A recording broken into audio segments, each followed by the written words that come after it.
All right.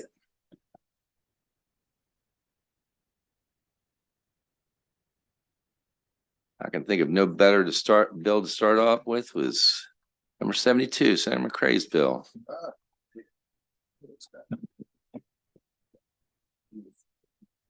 Senate Bill 72, this addresses an issue with authorizing purchasers of tobacco tax stamps to receive a refund for the tax stamps lost due to theft.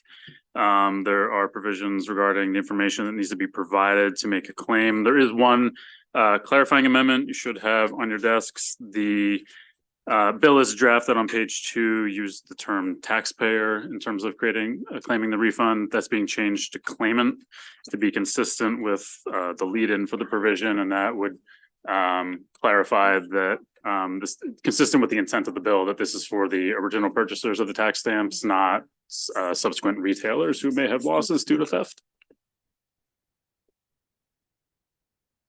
Questions about this bill? All those in favor? Opposed? One down. One to go, another town and one more show. You have a hot dog for lunch? Trying to think, where is that from? It's yes. Yes. The band, yes. I think. Yes, it is. Yes. All right. A little color for the morning or afternoon. All right. Biden moment. Senate Bill 90. Senate Bill 90, as introduced, was requiring a annual appropriation for fiscal 26 through 30 of $200,000 for the Live Near Your School program. And then the bill also extends the termination date for that program and a related homebuyer assistance program to September 30, 2030. There are some amendments. The amendments change the funding requirement from a shall to a may. Yes. I've loved this bill when the original bill, when the bill was enacted, because I live in a university community and I thought this would be great. And from what I can tell from reading the fiscal note, like nothing has happened with the program. And that is a little concern to me. So I'm not against extending it, but I just want to flag that it doesn't seem to be doing anything. When did it first get passed? I believe it's a chapter 247 of 2021. 21. Okay, so it's just a couple years ago. And back then the money was the money actually included in the budget? I don't know if there was any money prior in the budget or not. Okay. We were. You were in the house in 21? Yeah, you live where you work is what you're probably thinking about. Yeah. Senator Corman. Going back to those questions right there. So in the fiscal note, it says that it's basically DHC advises since the enactment, neither this or homebuyer assistance program has received funding. So I guess my question would be, is we change it from a shall to a may, it's still not going to receive funding. So, Unless the governor wants to put it in. true, but I guess what changes from the bill to what isn't already current? It expires, doesn't it? There's currently a sunset on the. Oh, there's a program, sunset. so there is I a missed sunset that. extension All right, to my 2030. apology. Okay, Yeah. sorry about that part. If it's 21, I'm willing to let it go a couple more years and see how it looks. I am too. Could we ask the department for any advice about sort of the substance of it? Evidently, according to the fiscal note, they had trouble marketing it. Nobody expressed interest in it. It might be that there need to be some additional fixes. Okay, Thank you. sure. You flagging that for something to do in the budget? Yeah, let's do that in the budget. Mhm. Yep. Does it extend for indefinitely? No, it extends it until 2030, September 30, 2030. Both amendments. Is there a second? All's in favor? Opposed? Okay. Your bill. Rosa. Well, thank you so much. You show interest.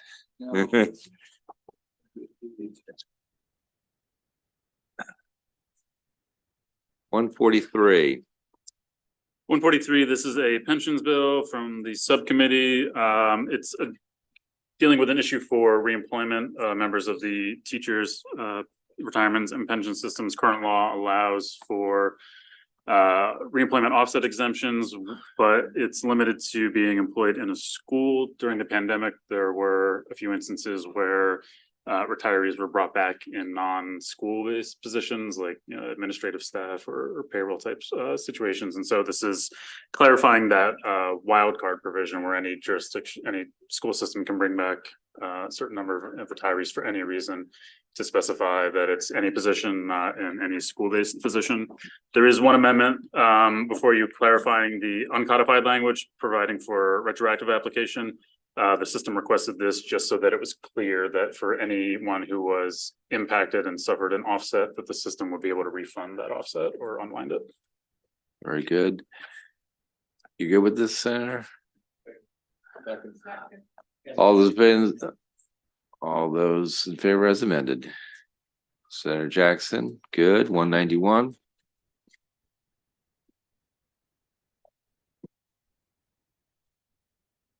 This one is a local bill that would authorize Prince George's County to do a property tax credit on dwellings of eligible employees of the public school system who purchase a home after relocating into the county. Senator Benson, you like this bill? All right, you got it. All those in favor? Opposed? She's got it. Sounds like it.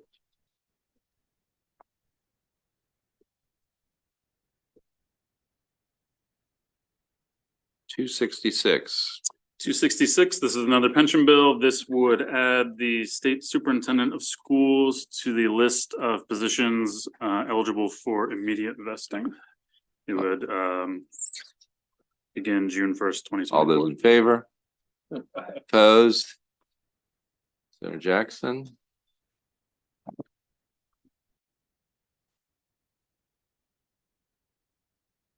$279. Okay, Senate Bill 279. This one deals with the Property Tax Assessment Appeals Board and appeals to the Maryland Tax Court. It's a departmental bill requesting that for proceedings made in a tax court level to require a $100 non-refundable filing fee. You do have a reprint on your desk. There was some discussion, I believe, during the hearing. The department then submitted this as something for your consideration. Instead, it would just make this fee applicable to the petitioner. So the person who starts the proceedings, assuming that that petitioner would not be, it doesn't include petitioners who are the department, attorney general, or a governing body. So basically a private party petitioning for an appeal. So in other words, individuals who aren't happy with their tax situation. with their tax situation, And they would, as opposed to someone who else would have been paying it? you mean third parties? Uh-huh. Under current, well, this is to the tax court. It's a taxpayer. I would say, I mean, isn't this the point of this amendment, to get to? no, well, it's the department's amendment. So, Right. they were, I think, just trying to address the things. It does make clear, before it was the taxpayer, which could have been anybody, like it could have been the person who actually owns the property. This makes it the petitioner, which is likely to be the same person. But it makes clear that if I'm a taxpayer and the government wants to take my property to tax court. Right, that's the part that I love. I like that. But what that interesting. I didn't think about that third party issue before. Should have. Senator Bailey.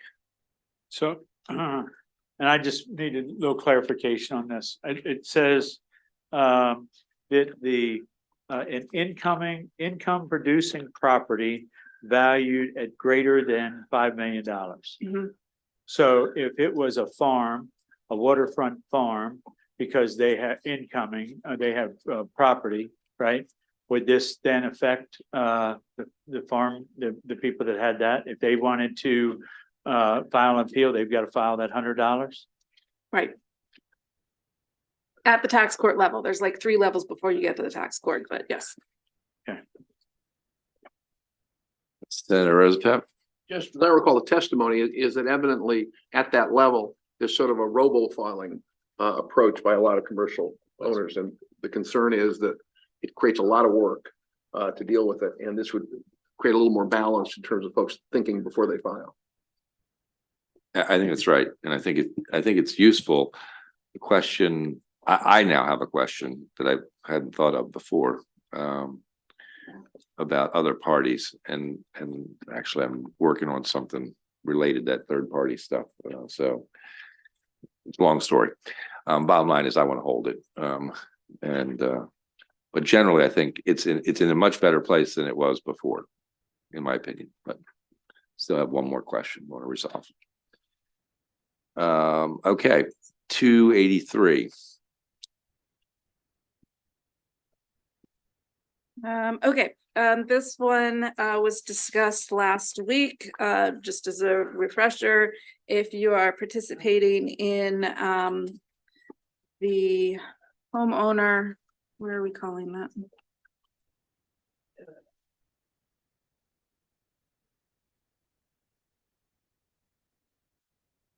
Sorry, I totally just like lost it. Take time. We got all afternoon. Alrighty, this bill, it authorizes an applicant for the homeowner's property tax credit to basically just attest that their gross income meets the qualification criteria, as opposed to needing to share their tax return with them to prove their gross income. And this would be specifically for people who don't have to pay their taxes, who don't have to file taxes due to their, their income levels and things like that. You all left off with some questions about, detecting bad actors and what happens. As normal with anything having to do with SDAT, there's an auditing process. Obviously, just a certain portion would be audited. If someone is found to have erroneously or purposefully made the attestment that was not correct, there is the possibility of a penalty of perjury, because the attestment is made under perjury laws, which could be punishable up to 10 years in prison. Then the question was also asked about any penalties. So if a taxpayer realizes later on that they should have been paying their taxes and were not deserving or didn't qualify for the credit, they would normally set up like a payment plan with the department. And there would be no interest or penalties in that situation. If they don't set up a payment plan, then they would be, SDAT submits their debt to the central collection unit with DVM, and then there the interest rate is 17%.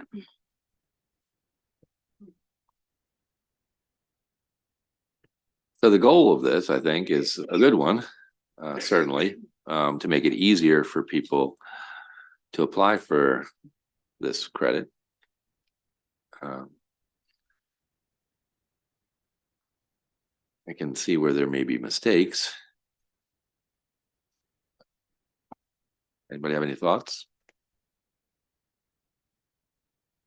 Senator Rosepep? I think it's a good bill. I think, weighing the balance of risk and reward in terms of helping people out, I think it's a good bill. Okay. Would you like to make a Senator? Okay. Thanks, Kim. Thank you, Mr. Chair. I think I brought this up in the hearing about what exactly the penalty for perjury is. And I think a lot of this is going to have to come down to almost like font size on the application to make it clear. And we're not going to legislate that, but it would be helpful if SDAT were listening, that it's very clear on the form itself that under penalty of perjury, you're attesting to your gross income. Yeah. My only point, I'm happy to support, but I think that would be wise. Very good. Senator Corman. I guess I kind of understand the intent here, but at the same time, I still have an issue with just this whole, we're going to take their word for it. Understand the penalty of perjury thing and everything like that, but I think there's still some concerns there, because the necessity, it still hasn't been shown by the department really the necessity for it. I mean, I understand they don't want to go through the bank records and they want to make it maybe an easier process for themselves, but to me, the risk doesn't outweigh the reward, so, or whichever direction it is, so, thank you. Understood. I mean, I think what it really is, I think will help is some senior citizens, I think ultimately, is my guess, who may not have a tax bill and it may be a complicating factor for someone who may not be participating in the system a lot. Okay, Senator. Yeah, I agree with you, Mr. Chairman, but I'd also say that our basic income tax system is based on this. You file your income tax and you say, this is my income. And you don't have to provide all the documents up front. If they can come back and audit you and you have to produce stuff. But as I understand the current system, this poor older person has to provide all kinds of documentation up front. And I just think that's discriminatory against like old poor people as opposed to middle class and upper income other folks on the income tax system. I think it ought to be the same for both. And everybody ought to have the same standards. You should tell the truth. And if they catch you not telling the truth, there's a penalty, but you shouldn't have to prove it up front. I think that's what they're trying to do here. Okay. I think we have a motion and a second. All those in favor? Opposed? Okay. So Rose Pep, you're really bringing them in today. He is. He's got the arguments all set.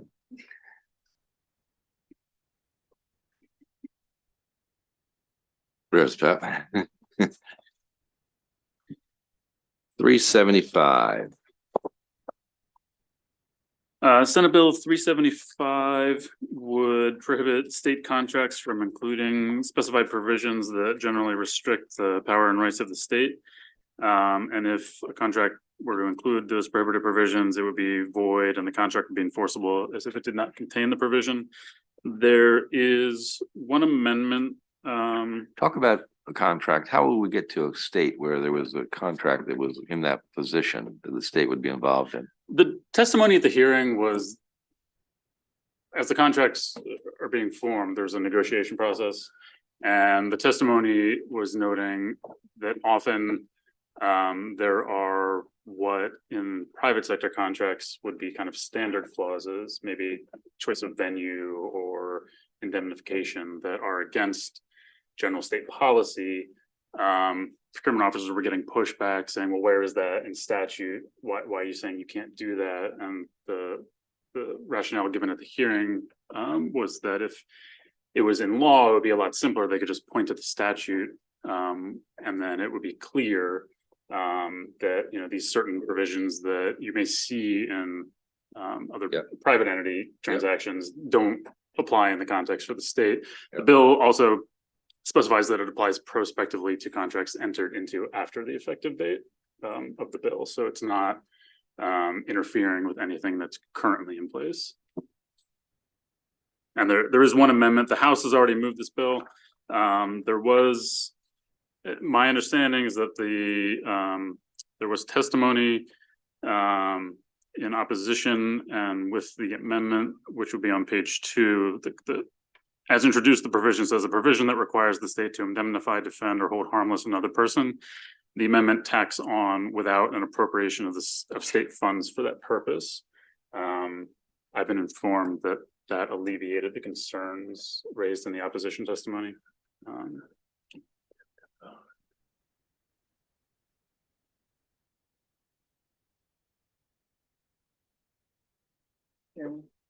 Yes. I have a note on here that says that it needs clarifying language. You can't indemnify an unfunded liability.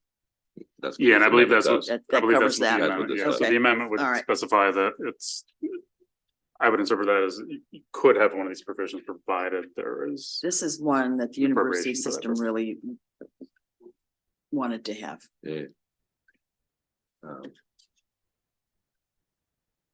Okay.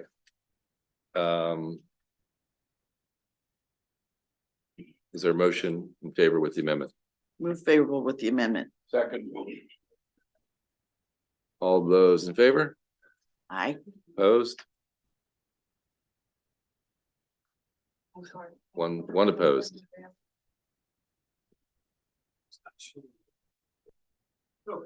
The amendment take away all the opposition from the builders? There was opposition testimony from, I think it was ABC, Right. and I've been told from my House counterpart that they have they no longer oppose with the amendment. Okay. All right. Okay, just one. Okay. Senator King. Right. Happy Valentine's Day. What? Happy Valentine's Day, Mr. Chairman. Yeah, right. All right. 459.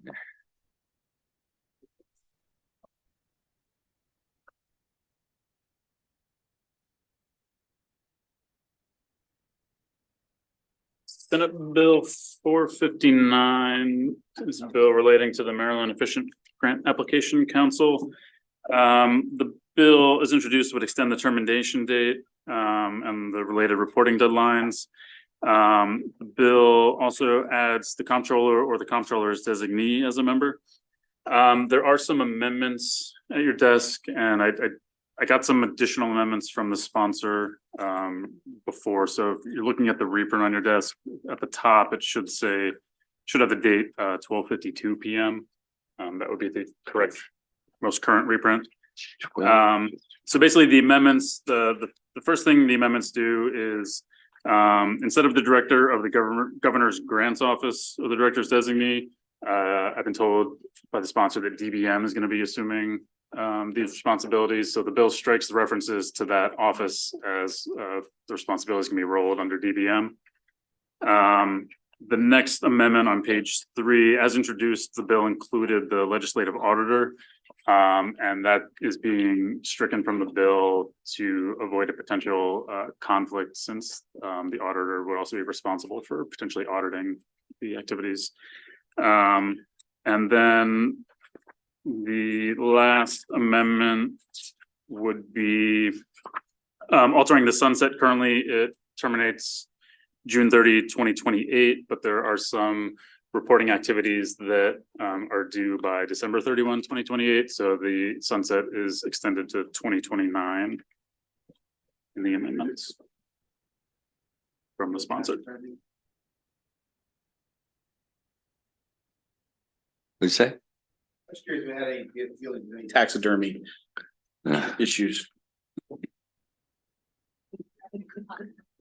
Oh, I was dying.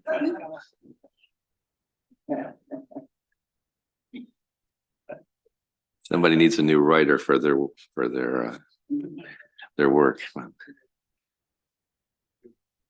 Is that an amendment you wanted to stuff in here? Ouch. I mean, the bottom line is that this group just really makes recommendations, right? Correct.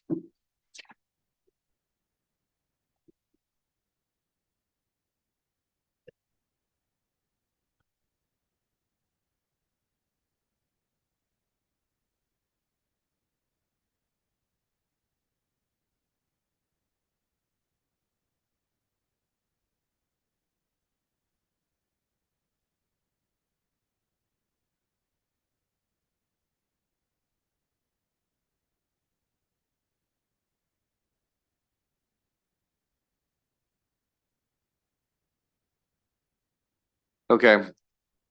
We good with this bill? All's in favor?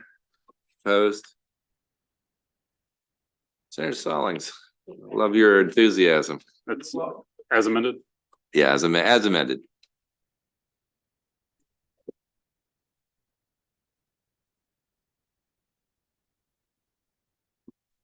$502. This one is a local bill for Allegheny County, allowing the county and municipalities in the county to grant a property tax credit for the Evergreen Heritage Center Foundation and their holdings. You have a letter Well, from the one senator. I think the testimony might be. The one senator who gave a nice speech last night. Yeah. All's in favor? Opposed? Quarterman? You got that bill? We need you to do something more than just vote against everything.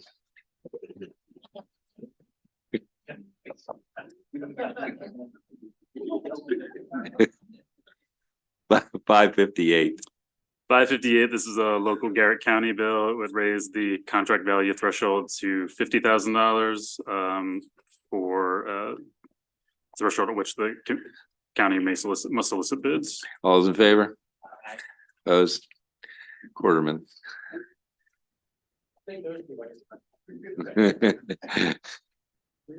Yeah, I'll give you the next one. You gotta get it passed first, though. You got a rough crowd in here today. All right. Senate Bill 574 repeals the sunset provision, which exempted the sale of specified aircraft parts and equipment from the state sales and use tax. The bill also repeals a reporting requirement for the comptroller's office. Yes. So this is the same posture that passed out unanimously in the past, right? Yeah. And then who's the sponsor again? So, Okay. Still in this body? In spite of the sponsors, sir, we're favorable. Senator Bailey. I appreciate the bill, and with what we've got going on in St. Mary's County and our airport, I'd like to be on the bill. Very good. Anybody else want to be on? Senator Stallings wants on the bill. Anybody else? Raise your hand if you want to be on the bill.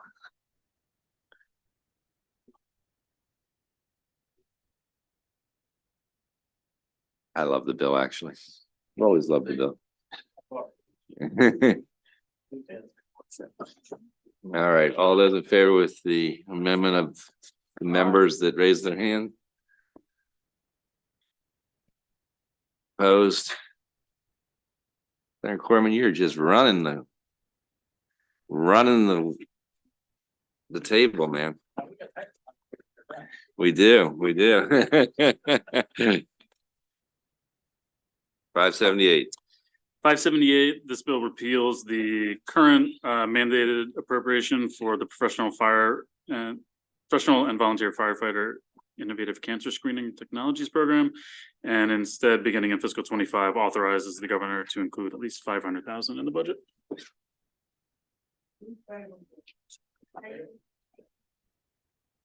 What's that? Sure. Anybody wants to be on, raise your hand. Is that everybody? Okay, yep.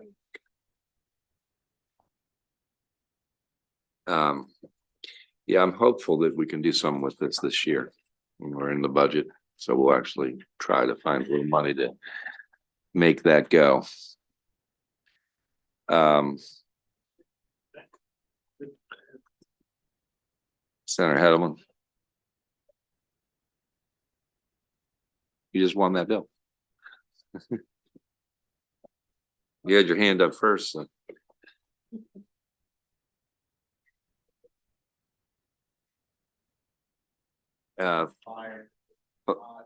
580.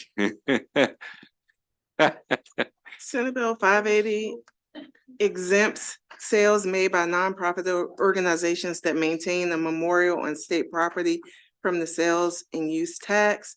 The bill takes effect July 1, 2024.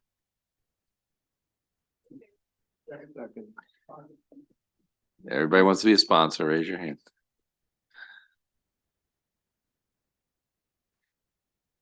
Yeah, you're all being so accommodating. I think I'll even do this bill myself. Don't screw it up. I'll try not to. I'll do my darndest. 581.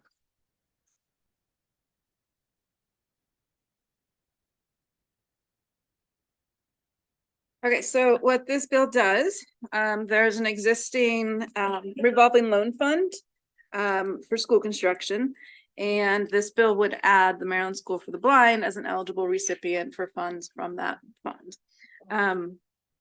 The purpose of the fund is to basically help those entities, local government, who aren't able to do the forward funding for debt capacity issues. And so this would add that to the eligibility for it.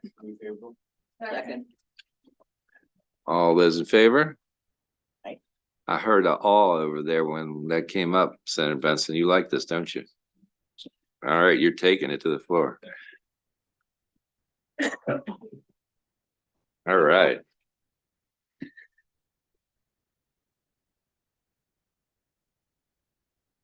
$587.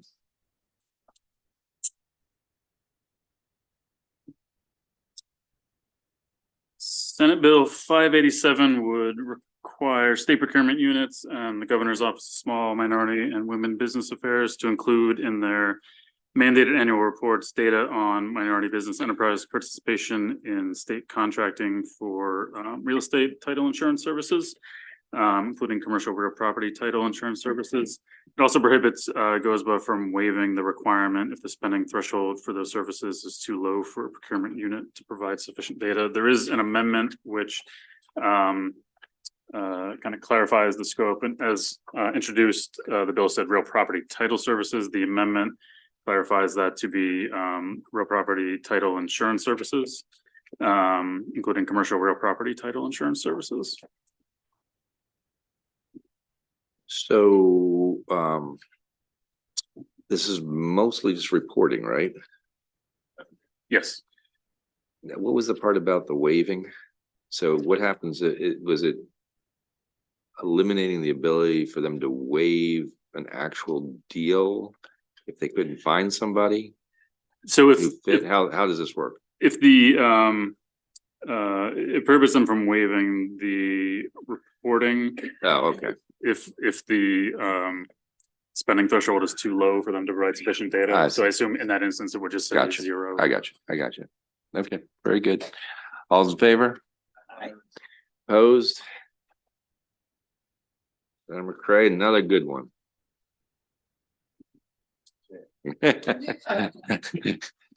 Mr. Chair, bro. All right. Couple more. Tell me who wants to shine out there. Senate Bill 596 authorizes the governor to include in the annual budget bill an appropriation of $1 million to the Maryland Department of Planning to provide a grant to the Maryland Humanities Council. The grant would be used for the Maryland Hadza Memorial Strengthening the Humanities Investments Nonprofit for Equity Grant Making Initiative.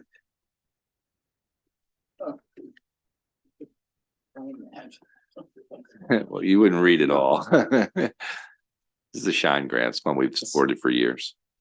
And we just made it we took out the mandate, May. You made it made it in May. All is in favor? Aye. Opposed? Sarah King, Oh, sure. it's all yours.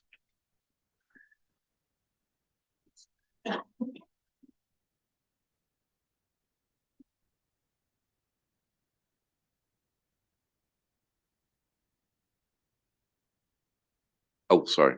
616. Senate Bill 616, it authorizes the governor to include an appropriation of $5 million for the Maryland Historical Trust to fund the Historical and Cultural Museum Assistance Program. And that would be applicable for fiscal 2025 and thereafter. So this is there's a couple of things that I think are interesting. I've got a couple of bills in that are trying to either retain a program or establish one for things that I think we should be supporting as a state. And this is one of them, and it has to do with museums. We've had this program for a long time. I think 1990, right? It's been a while. It hasn't been funded since 2011. Yeah, but it has been funded for years. And we've been ad hoc helping museums out over these years. So one of the things that has concerned me as I get, as you all are getting hundreds of requests for meetings and taking those meetings, is that it's hard to make some determination about which project should be this year or that year when we're looking, the folks that are at the Historical Trust are experts in the field. And I've got another one with our hospital association later. You're going to see a bill from me. And the same kind of thing. We've had this unofficial program in that case where it's been funded at about $8 million a year. And that's actually where I got the idea about thinking about this and trying to get, help in determining what we should be funding every year.